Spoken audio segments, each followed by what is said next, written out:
The plates were still damp.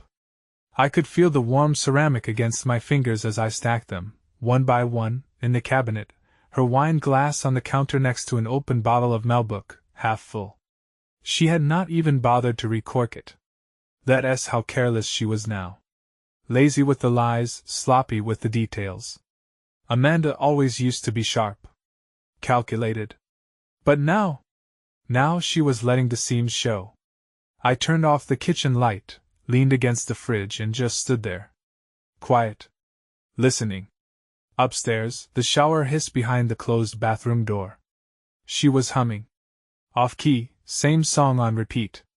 I think it was that Lana Del Rey track she always plays when she's getting ready for something she should not be doing.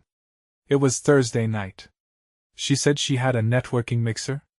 Some vague, half-baked event her co-worker Paige invited her to.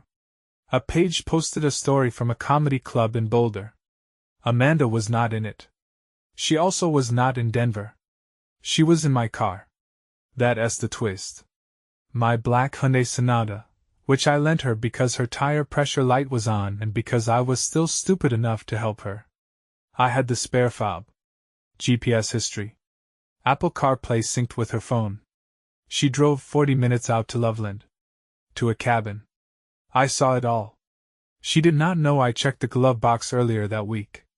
She did not know I found the receipt from the week before a boutique hotel near Fort Collins, the kind with fireplaces in the rooms and no kids allowed. She did not know I saw her text preview light up on the dashboard while she was backing out the driveway right in front of me. Not wait to see you again. Last time was not enough. That text alone, I swear I stopped breathing. My fingers locked around my phone and for a second, I thought I might throw it through the windshield. But I did not. I sat in that driveway for 15 minutes after she left, windows fogging up, heart trying to rip itself out through my throat. Then I drove. I did not tell her. I did not scream. I did not call. I followed. No headlights. No music. Just the sound of the road and my own mind eating itself alive. When I finally got to the cabin, I did not go up to the door. I parked down the hill just far enough to see the light in the window flicker. Two shadows moved behind it. Laughing. Pouring drinks. She was barefoot when she came outside later to get something from the car, wearing some guy's hoodie. Not mine. Not even close. She danced a little, spun around like some teenager, then jogged back in. I sat in that car until the sun started to rise. And I never knew how silence could actually hurt. Like physically? Like your body not hold this much betrayal without breaking in some small, irreversible way.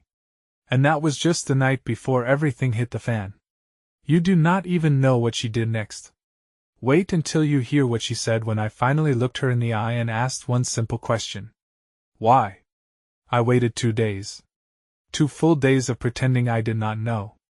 I kissed her forehead when she came back from the mixer, asked her if she had fun. She said it was kind of lame, honestly, and that she bailed early because Paige got too drunk and started hitting on the bartender. She even yawned while telling me that lie. Like lying to my face did not even require energy anymore. I watched her sit on our couch in my hoodie, scrolling through her phone like nothing mattered. Like 10 years of marriage was some long, boring movie she was halfway through skipping. Saturday morning I made pancakes. I put blueberries in hers. She smiled and said, "You in a good mood today?" I told her I had something planned for us that night. Nice dinner, just the two of us. Like old times? She bit her lip and nodded, almost guilty, but not quite. She said she was excited. I booked the dinner at the Beacon. Same rooftop bar she snuck off to 2 weeks ago. I knew the place would spark recognition. That was the point. She did not react though. Not outwardly. Just said, "Sounds fancy." We reread dress. The same one she wore when I saw her with him. We got to the restaurant right on time. I parked the car. She touched my arm as we walked in. Played it sweet. The waitress seated us right by the glass railing, the city lights spreading out behind her like some fake movie backdrop. She ordered wine. She did not even look nervous. And then right on cue, Kyle walked in with Bryce. She did not see them at first. They sat 2 tables behind us, angled perfectly in her peripheral vision. She was mid-sentence when her words started to fumble. She dropped her fork. Her eyes flicked over once. Then again. Then she froze. Is that? Yeah, I said. That's Bryce. Her whole face changed. Her mouth opened, but nothing came out. She looked at me, really looked at me for the first time in months. And for the first time, I was the one smiling. You want to tell me what's going on? I asked, or should I just go ahead and say it for you? She blinked fast. Tried to laugh it off. I do not, what are you talking about? I do not know that guy. Bryce stood up, walked over. Amanda. Her face went pale. He looked at me, then at her. What the hell is going on? That's when she cracked. Not apologetically. Not with tears. She snapped. Why are you two doing this right now? Are you serious? She hissed like we just insulted her dinner party. Bryce looked like someone had punched him in the chest. You told me you were divorced. Amanda's jaw tightened. Technically, we re-separated. I laughed. Out loud. The waiter actually stopped in his tracks. Separated? Amanda, you asked me to put new tires on your car this morning. You were literally in our bed yesterday. She stood up. You planned this? What kind of psycho are you? You ambushed me. I stared at her. No, Amanda. I gave you the chance to be honest. I waited. I waited for you to come clean. You did not. You thought you could juggle us both and walk away clean. She crossed her arms. You think I owe you some big emotional speech? You have not touched me in months. You've been walking around this house like a ghost. What now you care? You do not even see me anymore, Mark. She said it with venom. Like she was angry at me. Bryce took a step back. You messed up, he said quietly. Then he walked out. Did not even look back. Amanda grabbed her purse. I'm not doing this here. You already did, I said. And she left. Just like that. Heels clicking. Red dress swaying. I did not follow her. I just sat there. And for the first time in a long, long time, I felt free. Sunday morning was strange. The house was still. Amanda did not come home. Bentley, our golden retriever, kept pacing by the front door, whining low, ears perked every time a car passed. I wanted to tell him she was not worth waiting for it, that he deserved better too. But he would not understand. He just missed her because dogs are loyal in the way humans only pretend to be. I made coffee, poured a second mug out of habit, then dumped it in the sink. I sat at the kitchen table in total silence, watching the sun creep across the floor like it was trying not to disturb anything. 10 years of my life had evaporated into one dinner and a slammed door. And all I could think about was how calm I felt. Until 9:43 a.m. She stormed in like a hurricane with sunglasses on and rage wrapped around her like perfume. Not a word. She tossed her purse on the counter, kicked off her heels like she owned the floor, and glared at me. You humiliated me. That's what she opened with. Not can we talk. Not I messed up. Not even a hint of apology. Just pure indignation. You think it was okay to set me up like that? To turn him against me? You have no idea what you just ruined. I blinked. Sipped my coffee. You mean Bryce? I ruined your affair with Bryce. She threw her hands in the air. It was not like that. Really? What was it like then, Amanda? Enlighten me. She stepped closer, leaned on the table like she wanted to tower over me. You stopped trying years ago. You check out of conversations, you make excuses to avoid going out. You act like being around me is some kind of chore. I nodded slowly. So your solution was to sneak off with another guy? Lie about where you were. Pretend to be divorced while you were sleeping in my bed. I was not sleeping in your bed, she snapped. Let us be real. And there it was. The truth. Cold. Sharp. Dismissive. She did not even flinch. You lied for months, I said, standing up now, not yelling, just tired. You planned entire weekends with him, Amanda.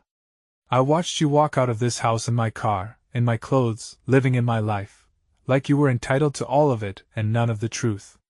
She looked away, not out of shame, out of boredom. I did not want to hurt you, she muttered, grabbing her purse again. You did not want to get caught. Silence. For the first time, she had nothing to say. She turned ready to leave again. But I stopped her with one sentence.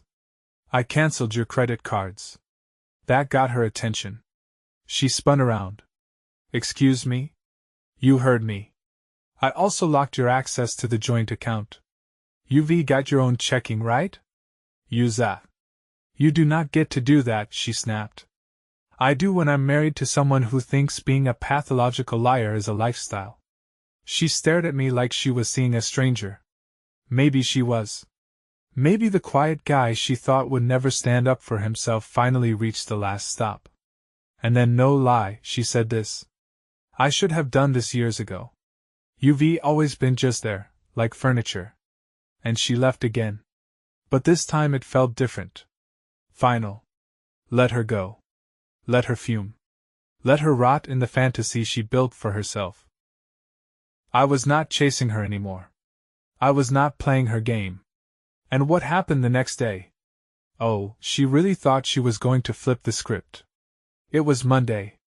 Rainy, the kind of slow, gray rain that makes everything feel quieter than it is. The perfect backdrop for what came next. I was working from home. Finally starting to catch my breath. The house was still hollow without Amanda in it. But not in the way you'd miss someone felt aired out like something toxic had left, and the space was finally starting to breathe again. Bentley curled up by my feet. Every now and then glancing toward the door just in case, then knock, knock, knock, 3 quick raps, no doorbell. I looked through the peephole and felt a hard weight drop in my gut. It was not Amanda. It was her mother, Karen. Let me paint a picture. Karen is the kind of woman who wears sunglasses indoors. Things returning a candle 3/4 used is within her rights and believes her daughter has never done anything wrong a day in her life. She once told me, "You're really lucky to have Amanda. Just try not to bore her dead serious." That was year 2 of our marriage. I opened the door halfway. Mark, she said, lips pursed like she was suppressing a smile. We need to talk. I raised an eyebrow. Do we? She did not wait for an answer. Just stepped past me like she still lived here. Typical. She sat on the edge of the couch, crossed her legs, smoothed her skirt. Amanda's devastated. I stayed quiet. She told me what you did about the dinner about Bryce. I sighed.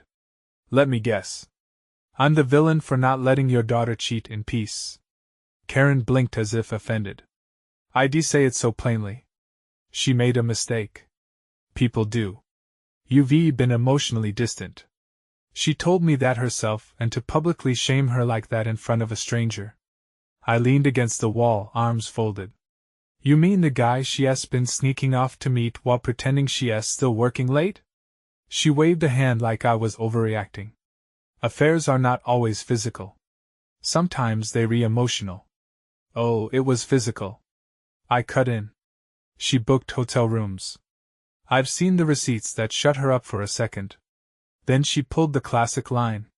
You're not exactly perfect either, Mark. I actually laughed. What does that mean? You let the spark die. You got boring, comfortable.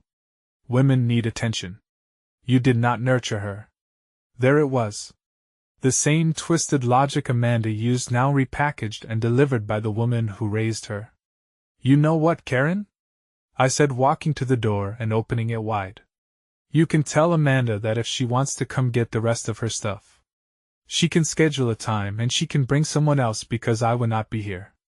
But you can leave now. She stood fake smiling like this was all beneath her. I hope you're ready to be alone, Mark. Women like Amanda do not come around twice. I did not say anything. Just closed the door behind her and locked it. She stood on the porch for a second, probably stunned that her royal decree had not worked. Then she left. Finally, here's the kicker though. Not an hour later, Amanda texted me for the first time since storming out. Can we talk? I think we need to clear the air. Clear the air? I did not respond. But I did read the message twice. Not because I was considering it, but because I was stunned by the level of audacity. She was not done. And the talk she wanted? Yeah, it was not an apology. It was a proposition. Her text just sat there on my screen. Can we talk? I think we need to clear the air. I did not answer. Not right away. Not because I did not want to believe me. A part of me wanted to unleash. But because I knew anything I said in that moment would give her exactly what she wanted. A crack in the door. A foot back in. 3 hours later, she followed up. I think we rushed into things Saturday. I overreacted. You ambushed me and I got defensive. Can we meet somewhere and talk like adults? Like adults. That part actually made me laugh. This is the same woman who gaslit me for months, called me furniture, lied to her side piece about being divorced, and then walked out of our house like I had committed a crime. But I was curious. Not hopeful, just curious about how she tried to spin it. So I told her to meet me at a coffee shop 2 blocks from my office. Public place. Neutral ground. Somewhere I could walk away easily if she started her usual nonsense. She showed up 20 minutes late in sunglasses and a trench coat like she was avoiding paparazzi, sat down across from me like we were exes in a spy movie. And the first thing she said, not hey, not I'm sorry. She said, I think we can still salvage this. I did not respond. Just raised my eyebrows. She kept going. Look, I know things got messy, but we've built a life together. The house, Bentley, everything. We do not have to blow it all up over one mistake. One mistake. I repeated. She leaned and lowered her voice. Okay, a few. But the point is people cheat and stay together all the time. I stared at her. She was not joking. She actually believed she was pitching me a solution. You think I want to stay married to you after all this? She shrugged like it was not insane. It would not have to be the same. We could restructure. She nodded slowly, like she'd been thinking about this for a while. An open arrangement. Just for a while. I've been reading about it. It's not that uncommon. Some couples actually get stronger after opening up. I swear to God, I almost spit my coffee out. You re-asking me to stay married to you after you've lied, cheated and disrespected me so you can keep doing it. But with permission now, she smiled like she'd finally found the magic compromise. Not exactly. You could do your own thing too. Clean slate. No lies. We just reset the rules. I was stunned. Not because I did not believe she was capable of it, but because she was saying it with such straight-faced confidence. Like this was her olive branch. Like this was generosity. I leaned back and said, Amanda, this is not a marriage proposal. This is you trying to turn our relationship into a damn lease agreement. She scoffed. You read being dramatic. This is modern life. People adapt. I stood up. She looked irritated. Where are you going? She asked. Home, I said. To start contacting divorce attorneys. You can call Bryce and pitch him your arrangement. See how that works out. You really going to throw this all away? You already did, Amanda. I'm just finally picking up the pieces. I walked out. Did not look back. But as I reached the corner, my phone buzzed again. One word. One message. Fine. No follow-up. No apology. No nothing. And I knew right then, whatever she had left to pull, she was about to pull a dot. I got home a little after 7. The sky was dimming heavy with clouds, that eerie time of day when everything turns gray-blue, and you see not tell if it's late, or just pretending. I fed Bentley, took out the trash, poured myself a whiskey and sat down to finally be still. Then headlights flashed across the front window. Not one car. 2. One parked directly in front of the house. The other pulled up behind it. I stepped to the window, glass in hand, and just stared. Amanda got out of the first car. From the second car came her brother, Eric. Eric, the guy who once said I was too soft to keep Amanda interested long term. The same guy who used to make backhanded jokes at family dinners and give me that smug look any time Amanda raised her voice. I did not move. Amanda stood on the porch, arms folded, Eric flanking her like she'd brought back up. Like this was a standoff, and I was supposed to fold. She rang the doorbell. I opened it, but did not say a word. Eric was the first to speak. We need to have a conversation, man. Face to face about what he gestured toward Amanda about how this is getting out of hand. I tilted my head. This you mean her lying or cheating or coming home like a hurricane, and now asking for an open marriage like at SA gym membership. Amanda cut in.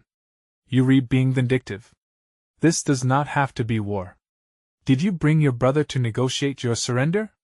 Eric stepped forward. You're not going to talk to my sister like that. I smiled, then take her off my porch. Amanda narrowed her eyes. I'm here to get my things. I should not have to deal with your tantrums to do that. I opened the door wider, then go take what's yours. I'll be right here enjoying the quiet. She brushed past me. Eric stayed. He did not follow her inside.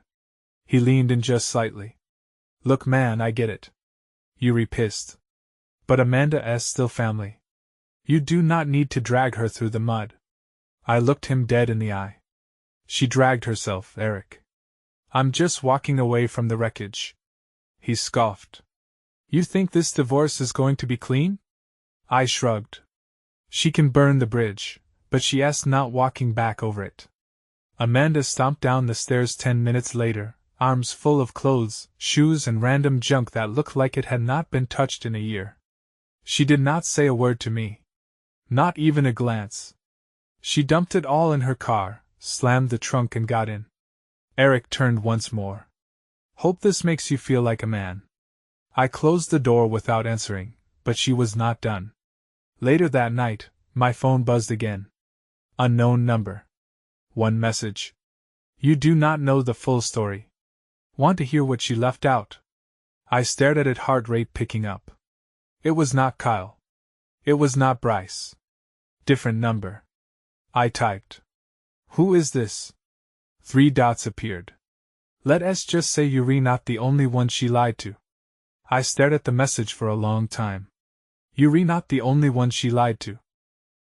My thumb hovered over the reply button, brain moving at full speed, racing through the possible names, the scenarios, the chaos Amanda might have buried beneath the surface. And I knew deep down this was not some troll. This felt real. Too targeted, too timely. I typed. Talk. They replied almost instantly. She told me you were abusive. My chest tightened. I stood up from the couch so fast I nearly knocked over the coffee table. I walked in circles holding the phone, rage and confusion rising like a tidal wave. Abusive. She said that before I could reply? Another message came in.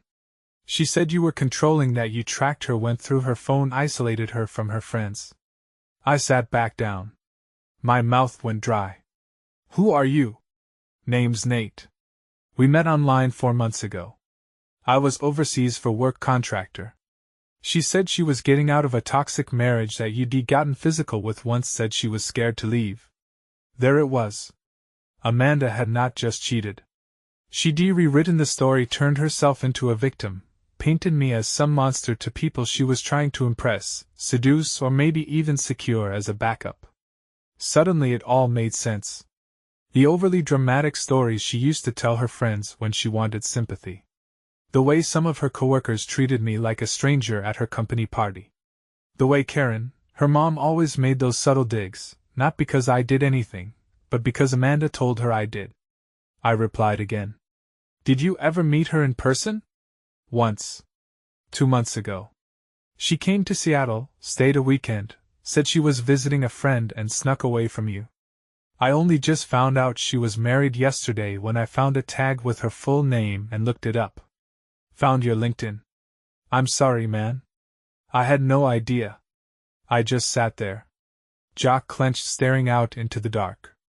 Every muscle in my body tensed like I was bracing for an earthquake.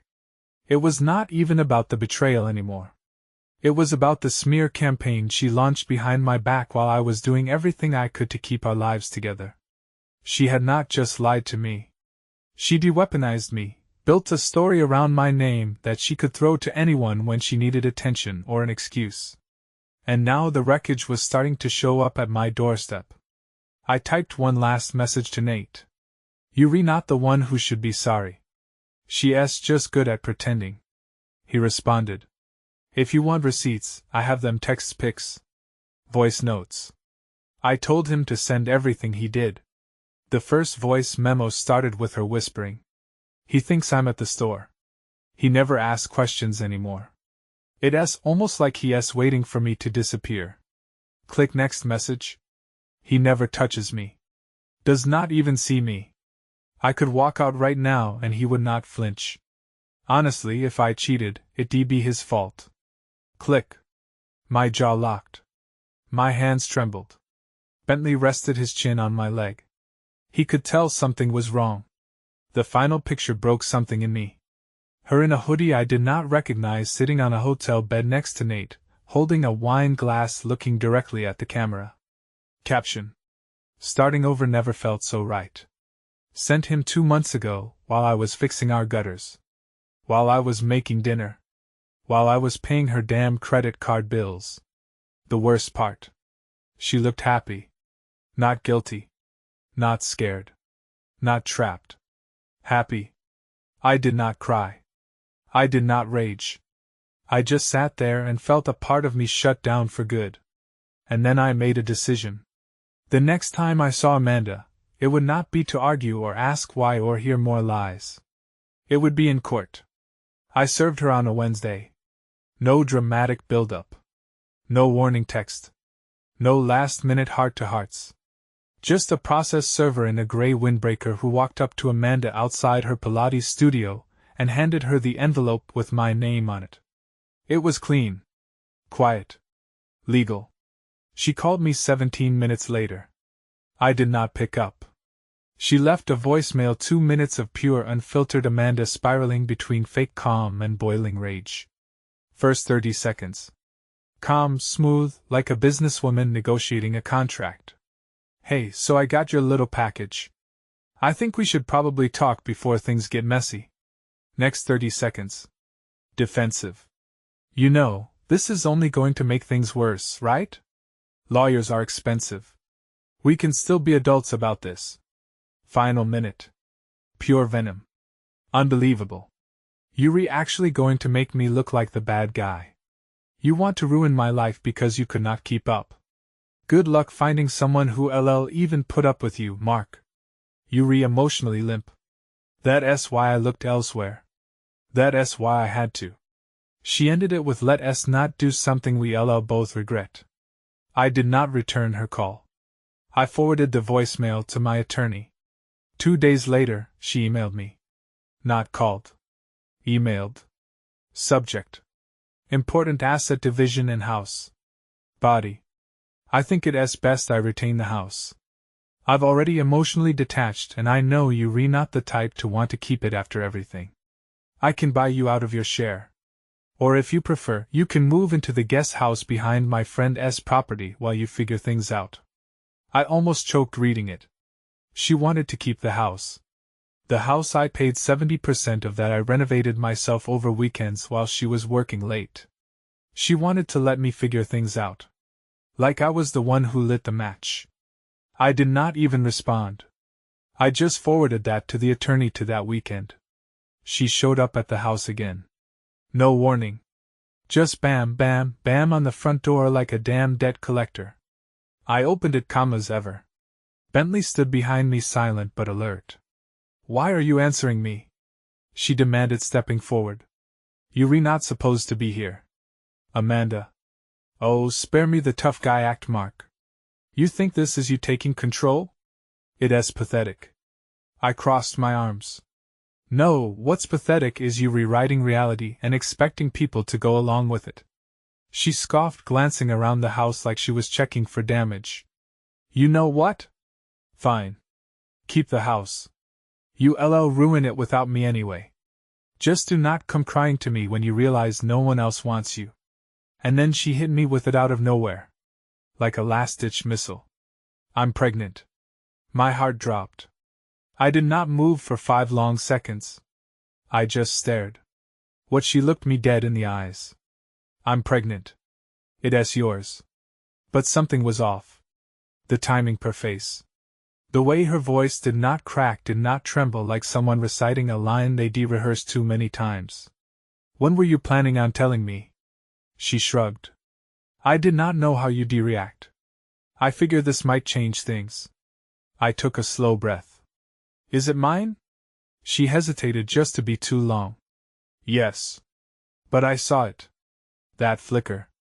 That micro-expression, fear, calculation, doubt. Amanda had a poker face, but even she could not mask that flash of panic. You lying, I said. Quiet. Dead certain. Her nostrils flared. I knew you would not believe me. This is exactly why I did not tell you sooner. You've always had trust issues. No, I said, stepping back. I trusted you for 10 years. I ignored the science, gave you the benefit of the doubt until I watched you lie straight to my face. You do not get to use a child, real or imaginary, as a pawn now. She did not answer. She just stood there. Silent. Shaking. Then she turned and walked back to her car. And I stood there, heart pounding, realizing that this was the level she was willing to sink to. A fake pregnancy. A final Hail Mary to claw her way out of the mess she built with her own hands. The morning after Amanda's pregnancy reveal, I called my attorney before I even brushed my teeth. He sighed when I told him, classic move. He said, you're not the first. You will not be the last. Get ahead of it. He referred me to a private clinic that handles prenatal paternity testing, discreet, clean, no courtroom drama. But here's the catch: Amanda had to agree to it. So I messaged her short, sharp. If it's mine, prove it. Consent to a paternity test. Otherwise, stop using the word pregnant in a sentence with my name. She left me on read.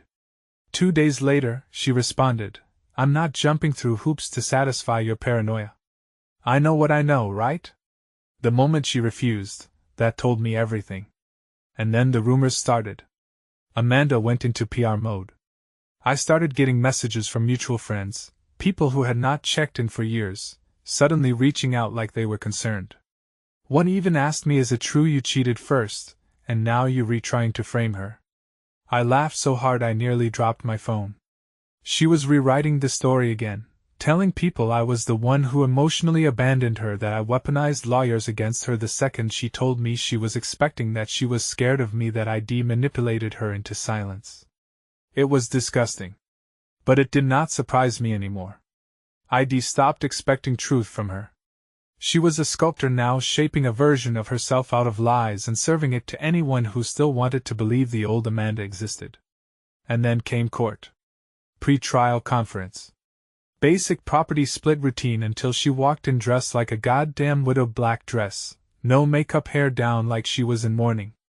I did not say a word. Neither did she. Her lawyer, some smug, oily guy named Preston, started pushing hard on the house. Claim Amanda was willing to surrender financial claims if allowed to retain the residence, and dog for emotional stability. I leaned into my mic and said, she abandoned the house. She abandoned the dog. She can keep the drama.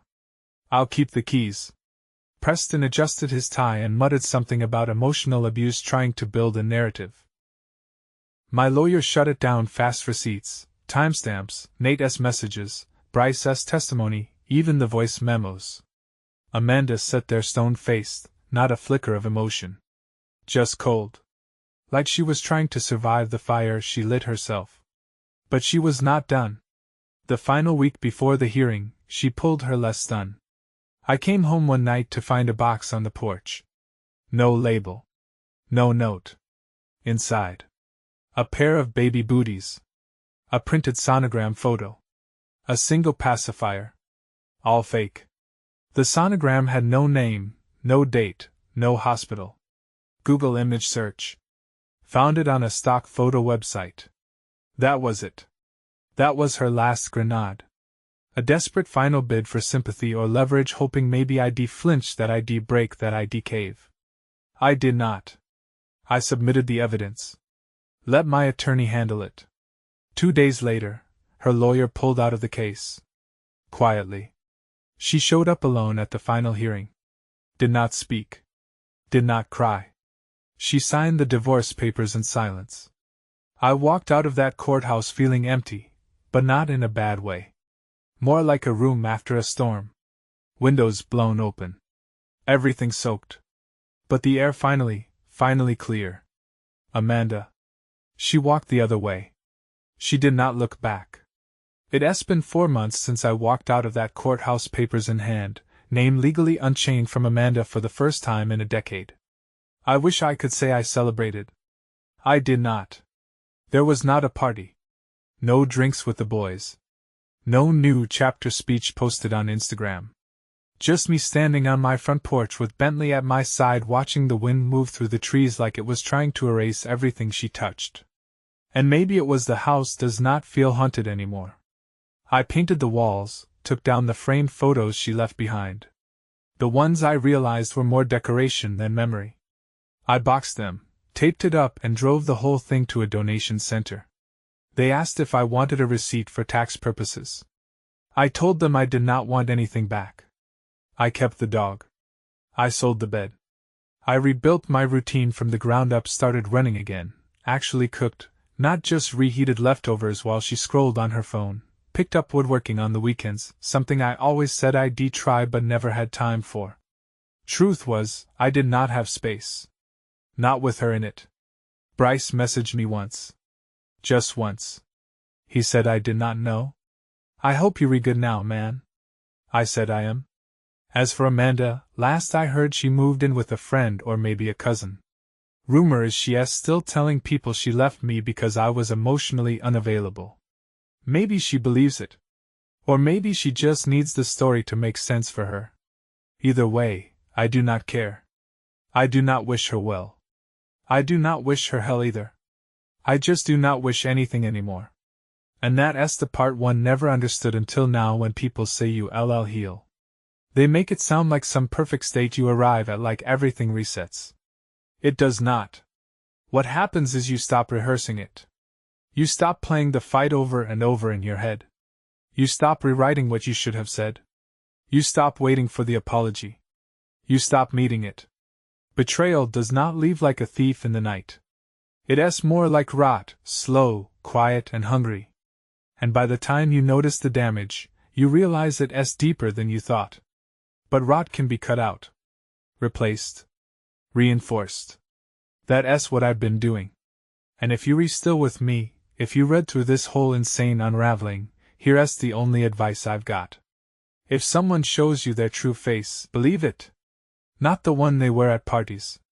Not the one they show your friends. The one you see at 2 a.m. when their mask slips and you feel yourself questioning your own reality. Do not wait for more proof. Do not wait for them to be better. Do not wait for them to finally love you the way you've been loving them all along. They would not. You deserve honesty. You deserve effort. You deserve someone who does not build an escape plan behind your back and call it a mistake. You deserve peace. And sometimes peace means closing the door. And not opening it again. Mark.